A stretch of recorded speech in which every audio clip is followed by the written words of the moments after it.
it looks like most of the people have been admitted, so I'm going to get started if that's okay with everybody. Thank you for joining us this afternoon for this panel on FinTech. My name is John Schindler. I'm with the Federal Reserve Board, so I have to start by saying everything I say is my own and doesn't belong to the Board of Governors or any of the governors. So speaking on my own behalf, I'm just going to moderate for the next hour. We have a great panel. We're going to focus on trying to identify the interesting questions that academics and policymakers and others are grappling with respect to FinTech. So let me do some very quick introductions and then we will move right in. So as I see people on my screen, I don't know how you see them on your screen, but we have Jalapa Jagtiani from the Philadelphia Fed. She's been doing some work on peer-to-peer lending. I would say she was one of the first people to get into this field 6-7 years ago. You know, it seems ancient in the world of FinTech, and she's been doing some great work with some great data there. We have Melissa Koide. She is the founder and CEO of FinReg Lab, which is a financial services research organization that has a focus on technology and data issues, which is highly relevant now. She's also spent some time at the US Treasury Department. And we have Cesare Fracassi, who's a professor at UT Austin, and probably more relevant for us is the director of the blockchain initiative at the McComb School of Business. So to get us started, we've asked Jalapa to give us a brief overview of FinTech, because that term captures a lot of things and a lot of people are probably wondering right now, well, which aspect of FinTech are you going to talk about? So I'm going to turn it over to Jalapa. Please, about 5 minutes, Jalapa, for the overview, and then we will kick into some more specific discussion. Sure. Good afternoon, everyone.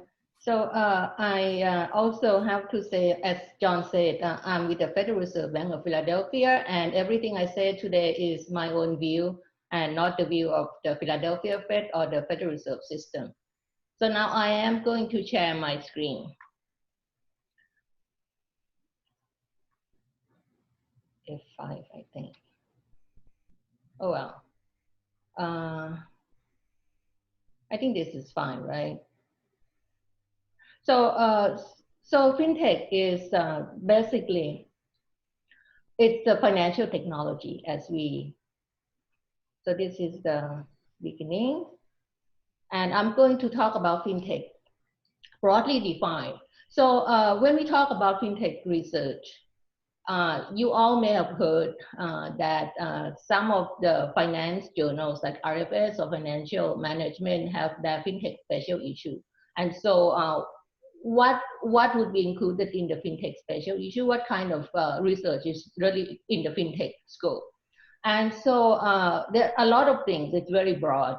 And so first, it could be related to data aggregation, open banking, or the API, right? Because now a lot of consumer data has become available at a very granular level. And a lot of data vendors actually have access to your bank account transaction, credit card transaction, your many different activities, and they basically have all the information about each of us. So that could be FinTech. And also artificial intelligence and machine learning, complex modeling. Also, it's part of this FinTech. It's used to, along with this big data, alternative data, to better predict defaults or consumer behavior or all kinds of prediction. And it's supposed to be more accurate, and also that's FinTech. It's used for credit decision as well. And then we have this natural language processing, which is used mainly for unstructured data. And it's used a lot by financial firms and also even regulators to read, say, for example, thousands of documents, thousands of pages of documents to flag potential for compliance issues, for example, or risk. And it is also tied to this RegTech, SupTech, and InsurTech. And this is part of FinTech. RegTech is used mainly by financial firms, for example, to digitize the reporting requirement and some compliance, basically to automate all the process to meet the regulatory requirement. SupTech is used by regulators to digitize the supervisory process. And InsurTech, again, is using, they're using more information as opposed to it's more individualized, better pricing and better risk evaluation. Say, for example, car insurance. They could probably see how you drive and how you turn and what time you drive, how long you drive, and that becomes as used as part of the premium risk evaluation, as opposed to going by, you know, where you live and how old you are. It's just more broad. So crowdfunding, peer-to-peer marketplace lending is also fintech. These are lenders that basically may not have physical brick and mortar location, but they match lenders and borrowers through online, through the internet website. And a lot of people actually, when we talk about fintech, they immediately think of Bitcoin or blockchain, because this basically is in the news a lot. But besides Bitcoin, there are many other cryptocurrencies. We heard about Facebook Libra, Venmo, and also initial coin offering, ICOs, have also been used based on this blockchain platform. It has become a way for small fintech startups to raise funds also. And then you will hear more about decentralized finance from Cesare later today. Also cloud computing, quantum computing. Cloud computing has been an enabler for a lot of these fast payment and a lot of these fintech activities. And quantum computing is now, they're saying that it's going to be, the computation would be so fast that all the encryption could be broken, right? So a lot of things going on, blockchain, cloud computing. What is going to become the mainstream financial technology of the future? It's still debatable.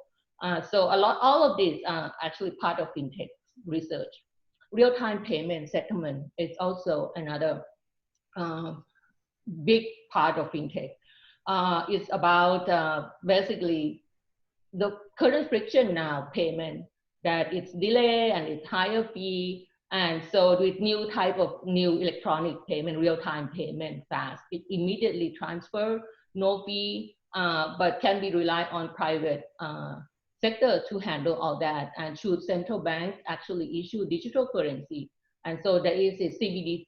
It's also a lot of study looking at whether government should issue CBDC. And and the next slide is just to give you background, and you can look at that later from, it will be posted online. Now, some potential research questions. There are quite a few research that has been, these are just example, just to give an idea. So related to big data and AI, ML, this complex modeling with more data, supposedly could be used to identify consumers that would not have had access to credit otherwise, for example. So, but there are concerns related to whether data is accurate, representative of the population, and how to interpret the results, because some of these machine learning can be quite deep learning or unsupervised machine learning, or it's what's inside the black box, and how supervisors would actually deal with that. So there's a whole host of studies looking at all these questions, and data sharing, how, so API, right, now that back lenders can actually go into your bank account and access your information. There is concern about consumer privacy, whether actually how this information has been used, and also whether it has implication on cybersecurity, because the compatibility between the bank's technology and the platform that go into to access the data may not be so compatible. Cryptocurrency is another, a lot of studies looking at Bitcoin price volatility, for example, that at one point it was up to almost 20,000 in December 2017, and also down to just about 3,000 the year later. And just a few days ago, it was about 11,000. So, and it's also a lot of studies look at how this is related to the overall capital market, stock price, and it's quite unrelated. So questions is whether this could be used for hedging, Then, because no, it's actually not quite. So there are a lot of more to understand on this. Real-time payment, private or public digital currency, and whether CBDC would solve volatility and public trust issue.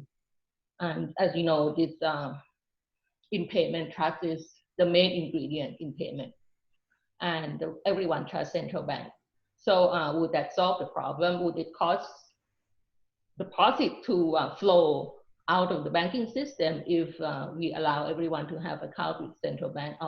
There are a lot of questions. Cloud computing is also another. There are a lot of studies that look at how to regulate this, because there are very few providers in the US, at least. So the market is very highly concentrated, and if a lot of financial institutions are using the same cloud computing service providers, and if one of them has service interruption, what would that happen? How would that happen to the payment system and the banking financial stability overall? There are a lot of interconnectedness question around this. Also, single point of failure, right? So if all the financial institutions are using the same tool, what would be the impact? So a lot of questions around all this, and there are many more, and you'll hear more. Did I use my 5 minutes? Thanks, Jalapa. Thanks for giving us that overview and that background that can get us started. Now, my job as a moderator is not to talk a lot, but I am going to try to give you a very quick and dirty framework for thinking about financial innovation and why fintech might be an area that's really ripe for research. And I want to do that. I'm not going to use any slides. And then after this, we'll get into some of the specific topics.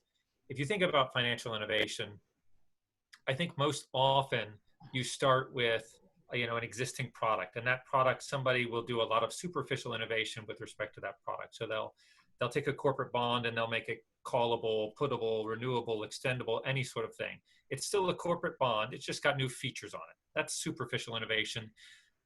It doesn't change the frictions involved in a very fundamental way. So it's not as interesting to researchers. Every once in a while, somebody has this product and they come along with a new product. It's a separate product. They're not changing this product. They're doing something new. You might think about something like credit default swaps, which were swaps were existing. It wasn't a change to existing swaps. It was a completely new type of swap with a new type of underlying risk that they were working on. You might think of securitizations. It's been 50 or so years since the first securitizations. These were instruments that were bundled together. They had income streams. They were structured in a certain way. They were then sold on bond-like markets, but they were new instruments. These types of new products have more questions involved. They introduce new risks like liquidity transformation or risk transformation. They're more interesting from a research perspective. But then every once in a while, it's rarer, but sometimes you don't change an existing product with new features. You don't add a new product, but you work on the underlying financial architecture and you modify it or rip it out completely.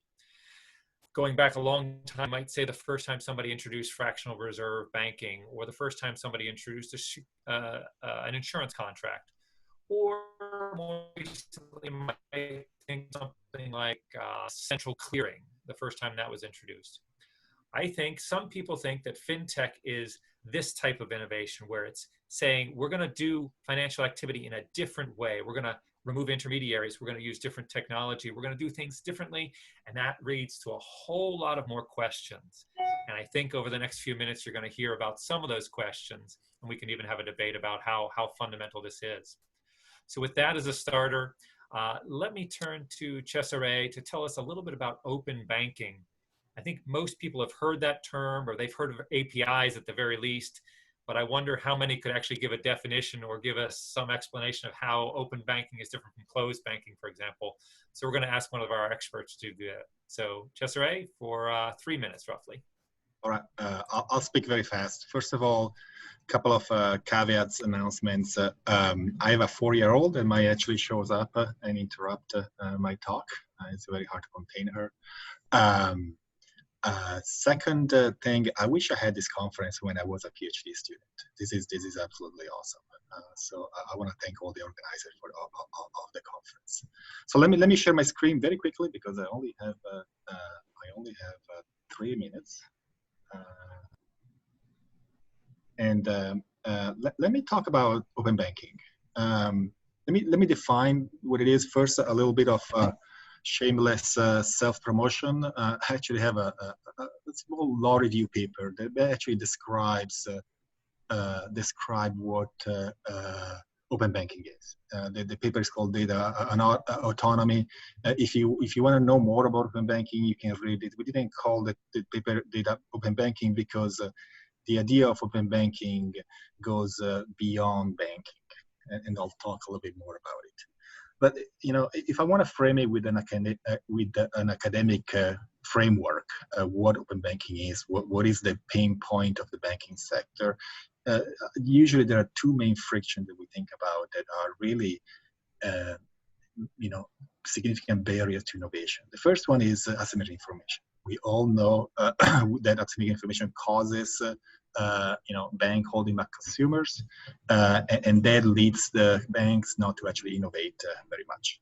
The second is that it's very painful to change banks.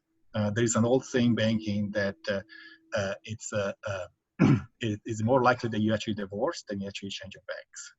And this is true. When I moved to the US in 2002, I opened a bank with Bank of America. The reason why I chose Bank of America is because it was the closest bank from UCLA, and I still have that. 19 years later. And so search and switch costs are very large, and that leads to consumers still sticking around with the same companies, and that leads to lack of innovation in the banking sector. Now, think about technology. Technology can lower these frictions, but in order to lower this friction, technology need to access the financial data, and so banks don't want to give up this data. For two reasons. One is more because consumer data is valuable. They are enjoying the reins of an oligopoly. And second, these banks have been built for hundreds of years trying to be as close as possible because they want to avoid the data breaches. And so technologically, they have been built in a way that sharing data is very, very hard. And so there is more like an economic reason why banks don't want to share data, and also a technological reason. And so the question is, well, do we need regulation, or is the free market going to solve this problem? If you look at the free market solution here in the US, I'll talk more about FTX, but the idea is, look, switching costs are large, and so consumers are not going to demand this product very much because it's very costly for them to switch. There are some network effects. There's a first loser disadvantage, first mover disadvantage, meaning that the first bank that actually shares the data has everything to lose and nothing to gain. And the third part is that the regulator there is a lot of uncertainty from a regulatory perspective. So let me define what open banking is. It's a regulatory and technological framework that enable consumers to give third-party providers access to their financial data and accounts in a secure, easy, transparent, and inexpensive way. What does that mean? It means that you want to have the ability to share your own financial information to anyone that you might please. In two ways. One is sharing data, this is called AISP, Account Information Service Provider. So basically, if you want somebody else to analyze your spending, your savings, all the transactions in your bank account, you should be able to easily share this data with third-party fintech providers. This has been done already in the US, not in the best way, but through screen scraping for the most part. The true innovation I see in open banking is the ability of third party to actually operate your bank account. So you can truly outsource your finances to a third party provider. And I'll give you some examples. So how do they do this? Well, you guys probably know what API is, Application Programming Interface, that allow fintech company to access your account, analyze financial transactions, move money around, pay bills, and make investments. So let me very briefly show you a couple of application of open banking. The first entity that actually started open banking is both the EU and the UK simultaneously coordinating at the same time. If you go on openbanking.org.uk, this is the open banking branch of the government. And you can see already from the graph here that basically open banking allows you to consider your bank as an operating system. So the idea is, look, we have a lot of data stored in our banks, in our brokerage account, and so on. This becomes some kind of foundation, and on top of this foundation, you can actually design apps that access this data to provide you valuable services. And so you can see here, this is called the App Store, the Open Banking App Store. The idea is, if we force banks to open up their data, then you can create apps that get the data from the bank account and then provide you with some services. And so this is the Open Banking App Store. Let me close this. Again, Europe was the first one that really created an open banking standard. This is called PSD2, Payment Service Directive 2. This website is not as flashy as the UK counterpart, but the idea is, the history of open banking is a little weird because it started from just simplifying and improving payments, but then they reached out and say, okay, let's expand not just to pay from payments to all banking services. And so if you want to know more about PSD2 and UK open banking, you can read my paper on it. Let me give you an example of how an open banking solution might look like. For example, I know that my car insurance is not probably the best. I don't get the best price for the services that I actually get from my insurance company. I would love to have a robot, a software that shops around every single day, finds the best price given a specific liability and service quality, and then closes the old account, open a new account, change the bank code of payment, notifies the DMV, the lender, and all the related parties, without me doing anything. And in order to actually create a system of this, you need to have a financial institution that have an open system that is standardized and accessible. Lately, there has been a lot of talks about going from open banking to open finance, meaning not just opening up banks data, but also all the other financial institutions. And also towards an open economy, where it's not just a financial service company that actually allow people to share data, but it's basically all the companies that allow you to easily and securely and transparently share data. So in our paper, we talk about the 4 key principles, and I don't want to go too much into the details because probably my 3 minutes have already expired. There are 4 key principles. One is we don't actually know whether we actually own the data in our bank account or not. It's actually quite tricky to decide whether you own your data or not. For example, let me give you an example. Do you own the interest rate that if you have a loan or a mortgage? Is the data about the interest rate yours, or is it the bank? Is it both? It's actually unclear. So it's very hard to actually draw a line that says, this is my data and this is the bank's data. Also, we also need to have access to this data through APIs. We need to have standards so that the Bank of America's APIs are the same as JP Morgan's API. There is actually an effort, it's called FDX, is a non-for-profit organization here in the US. They're basically trying to design some standards, API standards for all the banking, for all the banks in the US. So you can see here, this is the consortium of FDX. You can see most of the larger banks are here. The idea is let's try to create an open banking without a regulator stepping in and doing it for us. So in Europe, they are more heavy-handed from a regulatory perspective, and the regulator basically forced the banks to open up. Here in the US, we're more like wary of regulation. And so the industry is moving to create an open banking system that is closer to the idea of what open banking is. One last slide here. There are some problems with data sharing. One is consent. It's hard to know whether consumers understand what they're consenting to. Second is antitrust. Easy data sharing could enable anti-competitive collusion. And it's also costly, especially for small banks. The small banks has very old legacy IT systems, and asking them to actually open up is extremely expensive.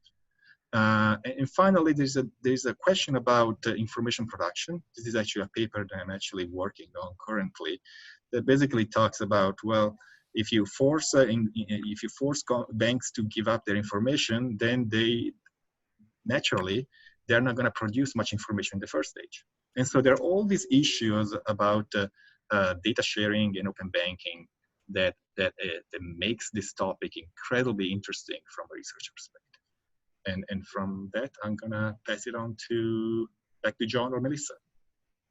Thanks, Cesare. I think from your presentation, it's very clear the importance of data here, which makes Melissa a very obvious next speaker. So Melissa, if you want to spend a few minutes telling us a little about your work on data and technology. Sure. Can I take over screen share though? I think I need. Sorry, my fault. No, you're good. And Cesare, we have a lot to talk about. We're not going to be able to do it now.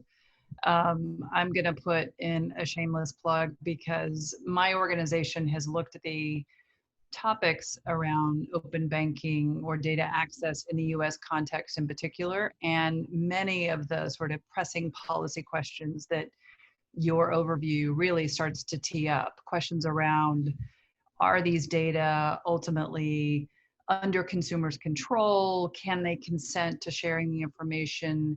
Should that data actually be covered under existing consumer protection laws that we have here in the US? There's one in particular called, when this data is used for credit decisioning and even some other purposes, the Fair Credit Reporting Act, which makes sure that there are protections associated with the use of that data. There's a big debate between the fintechs and the data aggregators and the banks about that. So anyway, I'd love to have you all take a look at the paper that we've written on this topic. And we presented it at the CFPB when they held a half-day hearing on this topic too. But that, I'm gonna flip it because it's true what I have to share with you, assuming I can multitask. And hello, everybody. It's nice to see faces. Feel free to show us your full faces too. Is a little bit that really starts to articulate how this type of data can be so advantageous for some of our societal, for some of our public policy goals, but how it really does further invoke lots of questions around how our laws ensure that the use of some of these newer types of data are used in ways where consumers are protected, where expectations and goals around expanding financial access can potentially be met because of the use of some of these new types of data. And also, ultimately, I think there are some burgeoning questions that ultimately speak to safety and soundness matters, both at the local institution level, but also larger systemic questions that bears more probing as we continue to see the adoption of data. So for more information about FinReg Lab, please do check us out on our website. I'm going to save time and skip that. I will tell you, we are a non-advocacy research organization, and I stood this up after leaving the US Treasury Department, in part because we, my office, Treasury, and the administration, and frankly, even the regulators, are thirsty for fact-based insights to ultimately inform how public policy and law and regulation evolve for the safe and advantageous use of data and technology. And that's how I got to know Jalapa. Thank you, Jalapa, for extending this invitation or bringing me into this conversation.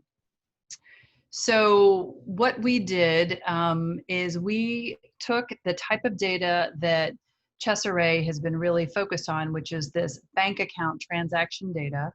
It also could be things like prepaid card data, but it really is about data that you can glean from an account. And we looked closely at that data in one particular context, and that is around underwriting, credit underwriting, both of consumers and small businesses. Because from a public policy standpoint, and I say this to those of you who may be thinking about research in these areas, understanding, you know, many of the sort of positions that frankly industry and consumer advocates take about, you know, data is sort of for bad, or it's for good, or it's mine, or it shouldn't be shared, really need to come back to base research and evaluation about the implications of any particular data use and in a particular context. And so what we did is we looked really closely at transaction level data, and we evaluated in particular the financial information from transaction data that we were able to get from 5 of 6 fintech lenders who shared with us loan level data and how they use that data in credit underwriting consumers. And so an important piece of this is there's a lot of very rich information in transaction data, not just the financial, what's your on average balance and those types of things that we looked at, but also really personal things like where do you shop and what time are you buying? And there are some interesting academic papers out there that look at how that data may be predictive, but that very much invokes questions around privacy and some types of definitions of fairness that really need to be thought about much more and more deeply together. So we looked at this data because from a policymaker standpoint, and frankly, even from industry standpoint, are the data actually enabling lenders to extend credit to populations who would otherwise be turned down with more traditional means of credit underwriting? And by that, I mean your FICO score or a Vantage score, or even the data that sit within the credit bureaus, your prior payment credit history. In the US, in the US alone, we have about 60 million people who are in these broad buckets of either not having a sufficient credit history, and they may be young people. They may have no credit history at all.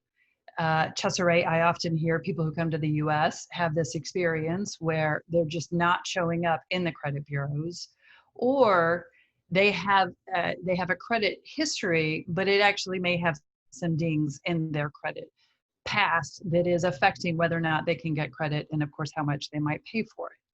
Cash flow information gives you a much more timely, personalized, and even at some level different and rich understanding of the status either of a consumer or a small business. And that's, I think, why this look at cash flow data has really captured the interests of policymakers as well as industry. And by industry, I do mean depositories, banks, credit unions, as well as many of the fintechs who are in the space of lending. So we had data from 5 of 6 lenders who participated in the project with us. 2 of the lenders, and they are named, you can see their names on our website. I normally have it in here, but I'm trying to save time. But 2 of the lenders were extending credit to small businesses, and 4 of the lenders are extending credit to consumers. And we had 3 core questions that we wanted to evaluate. Are the data predictive? And that is actually, are they telling the lender how to separate risk, goods and bads? Are they enabling lenders to serve populations who otherwise would have been turned down, this fair inclusion agenda? And are the data, this is a really important policy question, proxying for protected classes? Are they creating what we legally define as a disparate impact risk? And so there's a lot I can share about this, but the punchline here is what we found are that these data are absolutely enabling lenders to evaluate risk, again, to separate who may pay, who may not pay. Interestingly, in some cases, we had both traditional credit scores and the cash flow information, and I'll hop to that, and you can see this with our AUC curves. When what we found across all of the companies that we looked at is the cash flow is offering a distinct and unique assessment of risk distinct from FICO or Vantage Score. But when you put them together, you're even able to better evaluate risk. And so that means it's telling you something nuanced and different that is useful and additive to your assessment. We also found that the data, we could see that the lenders who were using this data were extending it to what we term in the US as underserved populations. Geographically, by minority, majority geographies, by income levels, and there's one other category that I'm forgetting. Traditionally underserved, those who may be using what we consider non-traditional financial products and services. So that was quite encouraging too. And then this really base question, which I think is going to continue to be a gatekeeper as we think about, and it's showing up right now with the CFPB, are the data potentially proxying for protected classes? And protected classes, you know, that's my gender, it's according to race, age, there are a whole set of categories. Those types of information about individuals are not allowed to be used in credit models by law. And so if you're using data that is proxying for those characteristics, that's a real problem. And we could talk about the entire process around evaluating that and this disparate impact three-prong evaluation later, perhaps. But what we found is that the data that we examined, and this is important, this isn't representative, but of the data that we could evaluate, the metrics that we looked at were not proxying for protected classes. And that was really instructive for regulators in the US who are quite keen to support expanded financial access and inclusion, but absolutely want to make sure that we're not contemplating data being used that are going to have these disparate impact effects. I feel like I might be close to time. The sort of you can wrap up in pipeline. the next minute, Melissa. Okay, absolutely. So I would say one of the things to take away in this very moment, and I'll just step back from this and happy to share these slides. You know, the events over the past 3 months, I think, are raising core questions around fairness and the role of the financial system in terms of equality, wealth, income, financial access. And I think that there are some really important debates happening about how do we define what is fair and fairness in terms of access. I think that in part is helping to engender a real motivation by policymakers and US regulators to really be pushing on better expanded use of these kinds of alternative data for purposes of making sure that our full population is able to participate prudently, but in our credit system. And in times of COVID, and we've written a few research briefs on this topic as well, there are a lot of challenges with the existing traditional data and the way that, and I'm talking about our credit reporting system, and the way that furnishers are having to deal with the circumstances that consumers and small businesses are facing and not being able to make their debt obligations. And it's a very sort of involved matter, but I think COVID is having a significant effect in terms of driving lenders' interest in looking at other ways of safely evaluating risk that may go beyond more traditional ways that we have historically looked at and evaluated risk in credit markets. Barriers, many of those issues that Cesare talked about that have to be settled in terms of access and consumer protections are things that are going to have an effect on sort of the fulsome adoption and the safe adoption of these types of data and things like credit underwriting. I'm going to be out of time. I will just say this. I know I'm out of time. We have begun a research project now looking at machine learning and questions that are quite similar around evaluating risks of disparate impact and how one can evaluate and understand what's coming out of more opaque models. I'm happy to share more about that. People are welcome to reach out to me. I'd be happy to talk about the work that we do in this particular project. but just to leave this as a tease for everybody, we are embarking on this project. We expect to have similar evaluation and research insights, in this case around machine learning and explainability, hopefully over the next year. So I'll leave it there and look forward to the conversation with you all. Thanks, Melissa.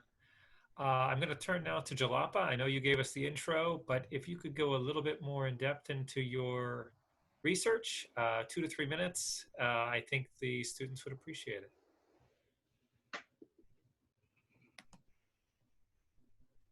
I think you're still muted, Jalapa. Thank you. So I will share my screen again.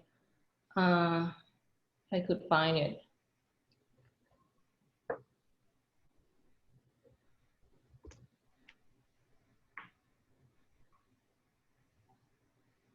No, not that. I don't know where my screen went. Sorry. Did I give it back to you? Yeah, no, I got it. Did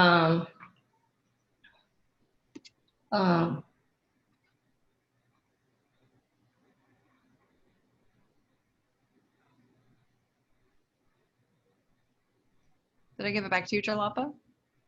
Maybe not. I see all of us. I don't see my deck anymore. Okay.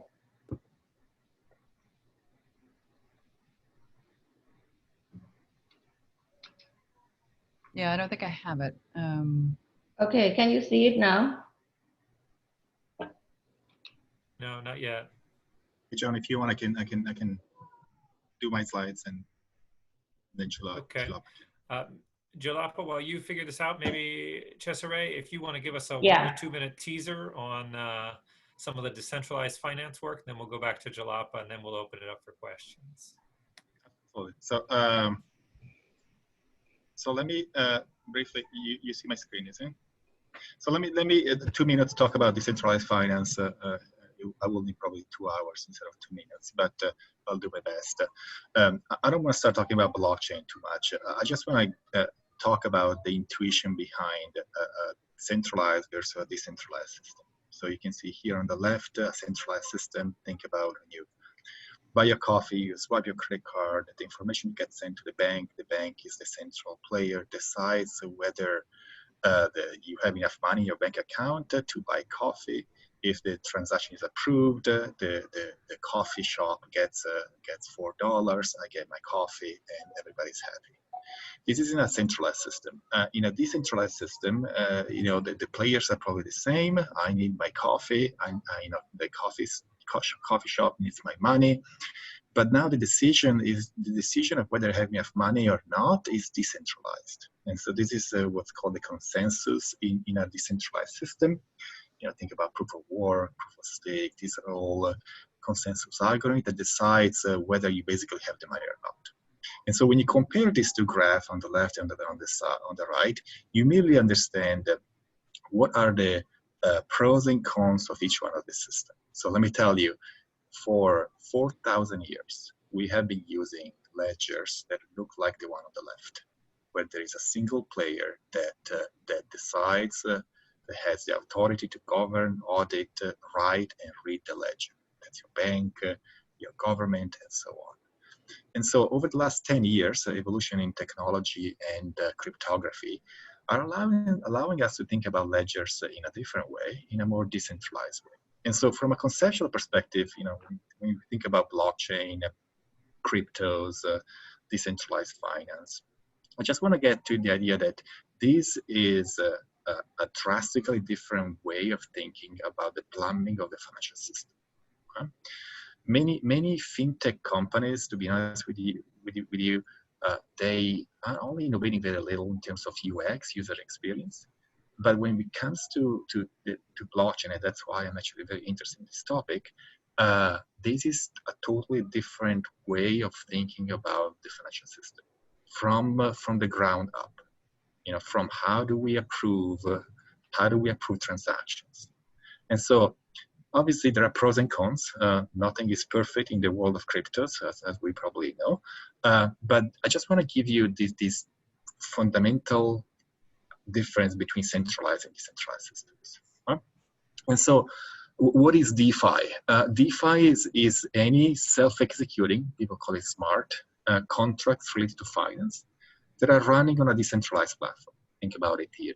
Okay, so you have Ethereum, which is this operating system that basically, in a decentralized way, approves transactions, conditioning on certain events happening. And so, nowadays there are a lot of company designing applications that are running on top of this Ethereum operating system. And these are financial contracts. So if you think about a swap, a financial swap, a bond, a loan, these are all at the end contracts that you enter, that you sign, and they can be represented by a code, a couple of line of codes in a smart contract. And so lately, over the last 2-3 years, there have been a lot of interest in redesigning the financial system in a decentralized way, from stable coins, lending and borrowing, which is not really when you think about lending and borrowing, it's more like over-collateralized lending and borrowing, decentralized exchanges, derivatives, fund management, payment, and insurance. So there has been an attempt to really redesign from ground up the financial system. Most of these are still very rough. Most of the people that are actually designing these products are not economists, are people with a computer science degree. They don't understand incentives very well. Sometimes the codes are not written in the best way. So it's still very early. People sometimes have a very negative view about cryptos or blockchain. And my answer is, why don't you go back and look at some videos of the internet in the early 90s? And I'm not saying that the blockchain is going to be the new internet, but I'm going to ask people to be patient and to look at truly what is new and the potential of some of these applications in the DeFi space. And that's pretty much it. Thanks, Cesare. Jalapa, have you figured out the technical difficulties? Yep. Excellent. Please, you got about 3 minutes. Sorry about that. For questions. No problem. Okay, so what I'm going to talk about is complementary to what you all have heard, mainly on focusing on fintech lending. And so just to give you some more background on other than sharing data and everything that you have heard. So different fintech platforms actually have different business models and they offer different products. And so here we are looking at 3 different business models where they match borrowers and lenders, marketplace, or some of them actually hold these loans on their own balance sheet. So the first one, the marketplace lenders, basically under this COVID-19 pandemic crisis, they are not exposed to default risk because it's the investors that bear the risk.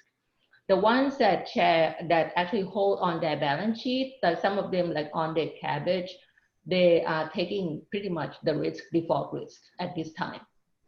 And both of them are actually for sale right now. And so then the middle one actually taking kind of some risk, and that's the payment processor like PayPal, Square, Google, Amazon. They have their own information that goes through their own platform, right? That they know who pays how much and the cash flow. And also the borrowers, some of these small business owners don't have a good credit score, or some of them have thin file, and they may come from other countries and start a salon or shoe shining, a small, very small, a grocery store. So they don't have good financial record, but through this cash flow information, through the platform, these lenders would take a portion of cash flow each time it comes in and pay off the loan. So that's proprietary alternative data that they use in conjunction with the AI and machine learning complex models to identify good borrowers. Now, I am going to now show you how powerful alternative data could be in enhancing credit risk evaluation and in risk pricing. So, so these 2 pictures show on the left figure here is a small business loan, and this is both from Lending Club, small business lending platform, and consumer personal lending platform. And you could see that the correlation between the borrower's FICO score as of the application date, how it is related to the credit score that Lending Club itself assigns to each borrower at the same time.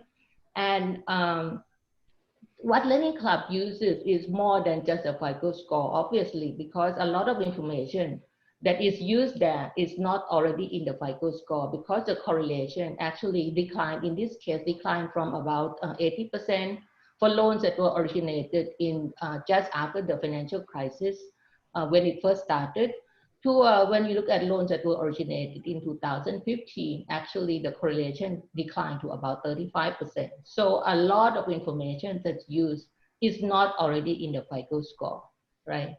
And when we look at those people who are actually below prime, so these are the blue ones, are people who are below prime by definition, somewhat below prime, below 680. They are assigned different ratings, A to G, by Lending Club. And if you just follow these blue ones, the ones that are below prime, and see how they actually default, you can see that the ones that are rated A and B actually don't default. So, so this shows how additional information could allow more access to small business owners or consumers who have thin file to have credit access. And you look at the rating, the interest rate that they paid actually could be a lot of saving. Now, also some example of research finding related to credit access. So I'm looking at these 3 examples. Looking at the same question, but the first one is the most recent study that look at small business lending, PPP loan. And they find that borrowers are more likely to get fintech-enabled loans in the zip code that banks are not likely to originate PPP. So that's some evidence that shows that it fills a credit gap.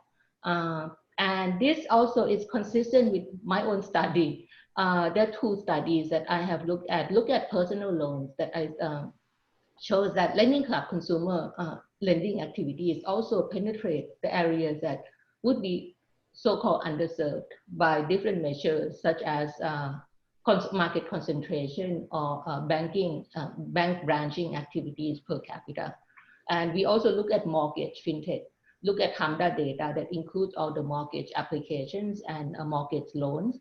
And we find that there are more fintech mortgage origination in areas where there were more higher denial rate by traditional lenders in the same zip code in the previous period. So that just shows how it could potentially help fill the credit gap. And here is a little self-promotion that all these studies that I have written. The first one would be very helpful for someone who start to explore dissertation topic in fintech, because this is a fintech survey that covers all the topics that I talk about in the first 2 slides, and the rest are more related to cryptocurrencies and P2P lending. So that's all I have, John. Thank a little you more very than 3 much. minutes. Sorry. Thank you very much, Jalapa. Greatly appreciated. We're going to turn it over to the students now to ask whatever questions they have. So you're welcome to use the chat room. That would make it easy for us to curate the questions.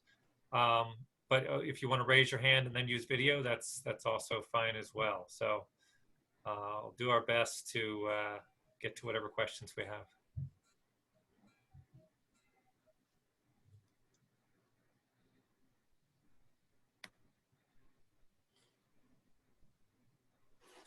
It appears that we have left them all speechless.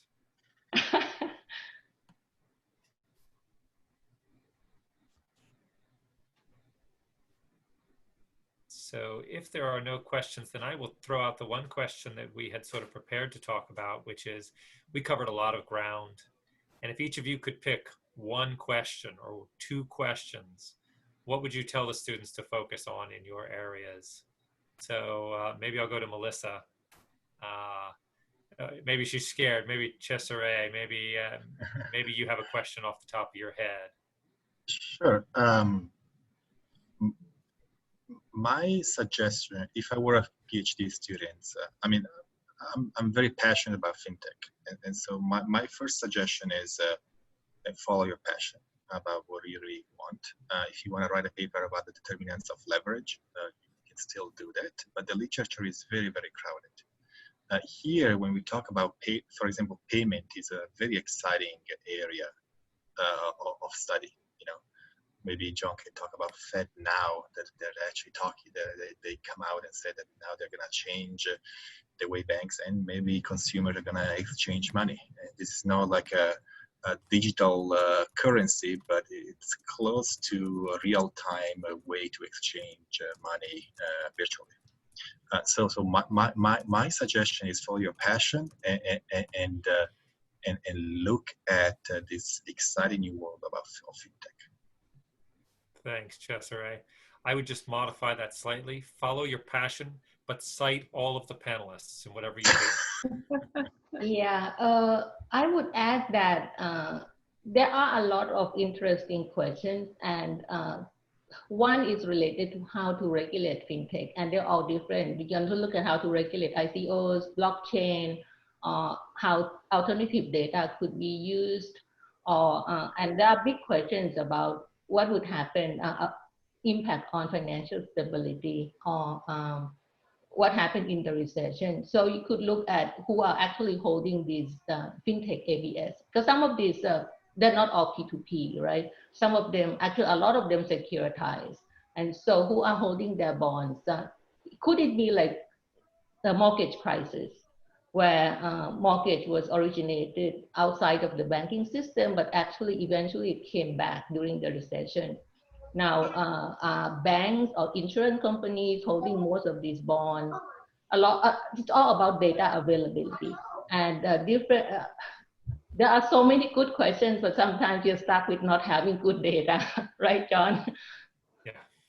And I'll do this fast because I think we're getting a question in. I've recovered. I think one of the most pressing issues that we have in front of us with all of these data uses, data questions, technology, blockchain, distributed ledger, is the space question, or AI, which is a huge, huge matter, is who's going to govern it?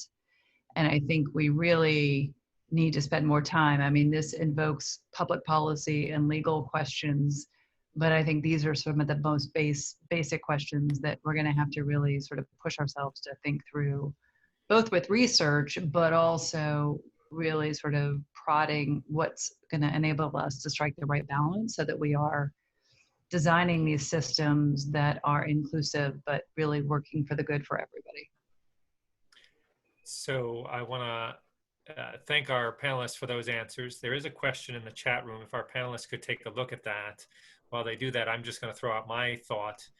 If you're not empirically oriented, if you're more theoretically oriented, there is not a lot of theory of financial innovation.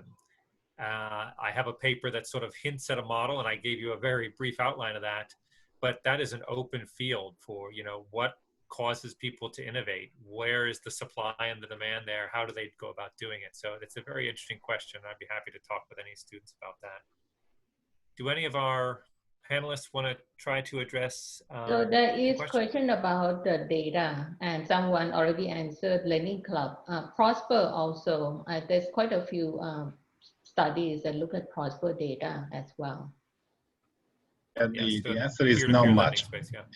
The answer is not much, and that's part of the challenge, is to get in touch with companies and try to convince them to share the data. Melissa is doing a great job in convincing fintech company to give them the data. Maybe Melissa, can you share how you do that? It's a really important aspect to how to design a project that you're going to get the level of data that you need, but you're going to mitigate either the optics or the regulatory risk that the firms feel like they're going to have. And that's why the cash flow research, we had 6 participants. We only had 5 give us a loan level data. This machine learning explainability project, we have 6 vendors who are sharing with us their explainability tools, but it really comes back to the construction of the research that you're doing. I mean, you will see when you look at our research, we deep dive enormous level of details and statistics on the analysis of each of those companies, but we've also structured it so that you're not able to say that's Cabbage's data or that's Axione's data. And no one has come to us and said, oh, I know exactly what it is. But yeah, there is some art to doing that. Yeah, data is definitely an issue. In the cryptocurrency space, if you want to do research, for example, on the volatility of various cryptocurrencies, there's a lot of data that you can get through sources like Bloomberg, etc. So in that peer-to-peer space, very limited data, but people have been mining it quite a bit. You can talk to Jalapa in detail. Cryptocurrencies, a lot of data on the prices and the volatility. Other things, it does start to get more challenging. And I see another question has come in. So maybe Cesare, this question is about cryptocurrencies. How do we proceed with what research questions do we want to look at? The role of cryptocurrencies is ever changing. How do we think That's a great question. ICOs are pretty much dead in the US, so I don't think they're doing research on ICOs. It's a fruitful area. Jalapa might disagree, but go ahead. So there have been studies that look at, of course, the volatility and different aspects of volatility and how it may or may not be used as a hedging tool. Like the family office now kind of suggests that people hold like 1 or 2 or even smaller % of their wealth in cryptocurrency, because sometimes it could actually have the 300% return. And so it will offset the other part of the portfolio. So that's something that people have been looking at. Bitcoin, Coinbase has, as John said, pricing, trading transactions are there.